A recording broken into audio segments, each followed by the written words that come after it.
राजस्थान में इस साल के अंत में विधानसभा चुनाव होने जा रहे हैं और इन विधानसभा चुनाव से पहले सीएम पद की दावेदारी के लिए आखिरकार किसे आगे किया जाएगा, तमाम राजनीतिक दलों की तरफ से इस पर सभी की नजरें टिकी हुई हैं।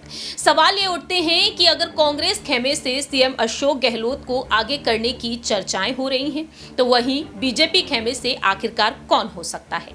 क्या पूर्व मुख्यमंत्री वसुंधरा राजे के नाम पर मोहर लगती हुई नजर आएगी या फिर नहीं?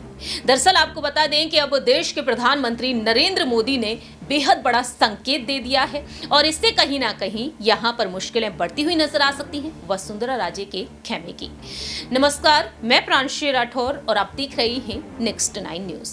दरअसल आपको बता दें कि जहां एक तरफ वसुंधरा राजे चर्चा का विषय बनी हुई है, वसुंधरा राजे को बार बार दरकिनार करने की कोशिश की गई है क्योंकि वह बैनर्स और पोस्टर्स पर नजर तक नहीं आई थी जब गुजरात के विधानसभा चुनाव हुए थे।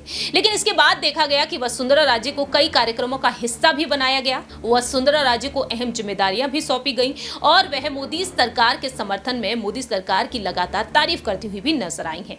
लेकिन अब देश के प्रधानमंत्री जो नरेंद्र मोदी हैं, उनके चेहरे पर ये विधानसभा चुनाव लड़े जाएंगे, ना सिर्फ राजस्थान, मध्य प्रदेश, तेलंगाना और छत्तीसगढ़ में भी, क्योंकि मोदी एक ब्रांड बन चुके हैं एनडीए के लिए, बीजेपी के लिए। ऐसे में देखा जाए तो वसुंधरा राजे को लेकर उन्होंने एक बेहद बड़ा संकेत दे दिया है। आखिरकार राजस्थान में सीएम फेस को लेकर किसे आगे किया जाएगा? पीएम मोदी के भाषण ने एक बेहद बड़ा संकेत दे दिया है। जी हां, जानकारी के लिए आपको बता दें कि देश के प्रधानमंत्री जो बार बार राजस्थान का दौरा करते हुए नजर आ रहे हैं, अब उन्होंने अपनी एक जनसभा के जरिए एक बेहद बड़ा संकेत दे दिया है। सीकर में पीएम मोदी की जनसभा का आयोजन किया गया और पीएम मोदी ने यहां पर एक बड़ा संकेत दे दिया। उन्होंने बिना किसी का नाम लिए एक बड़ी बात कह डाली। पीएम मोदी ने अपने भाषण में कई नेताओं का नाम लिया। पूर्व मुख्यमंत्री भैरव सिंह शेखावत, उपराष्ट्रपति जगदीप धनखड़ का नाम लिया, लेकिन पूर्व सीएम के कार्यों की उन्होंने चर्चा तक नहीं की। उन्होंने बीजेपी सरकार की बात कही। उन्होंने यहां पर कह दिया कि राजस्थान में जीतेगा कमल, खिलेगा कमल। पीएम मोदी के इस संकेत से, इस भाषण से पहले ही गृह मंत्री अमित शाह ने मोहर लगा दी थी। यहां पर कमल के नाम पर ही चुनाव होगा। मतलब साफ है कि सीएम चुनाव के बाद ही तय किया जाएगा, उसमें कोई भी हो सकता है। पीएम मोदी ने अपने भाषण में पूरी तरह से युवाओं और किसानों पर फोकस किया। पेपर लीक जो बड़ा मुद्दा बन चुका है, उस पर बात रखी, युवाओं को उत्साहित किया और किसानों की कर्ज माफी को लेकर भी यहां पर उन्होंने बात रखी।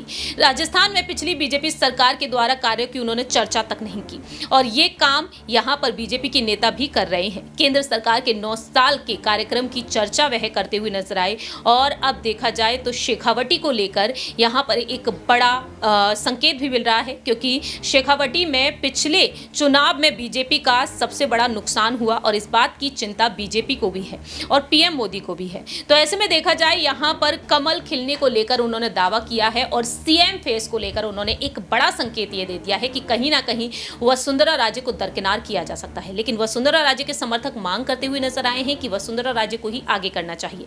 लेकिन सचिन पायलट ने गहलोत सरकार से मांग की है कि वसुंधरा राजे की सरकार में जो भ्रष्टाचार हुआ उस पर जल्द से जल्द कार्रवाई होनी चाहिए और ऐसे में देखा जाए तो अब कार्रवाई जल्द से जल्द शुरू होने वाली है। तो ऐसे में बीजेपी कोई भी बड़ा जोखिम नहीं उठाना चाहेगी और इसी वजह से शायद वसुंधरा राजे को दरकिनार करने की कोशिश की जा रही हो, शायद उन्हें कोई अलग और अहम जिम्मेदारी दी जाए। इस खास रिपोर्ट में इतना ही। बाकी की तमाम अपडेट्स के लिए आप देखते रहिए नेक्स्ट 9 न्यूज।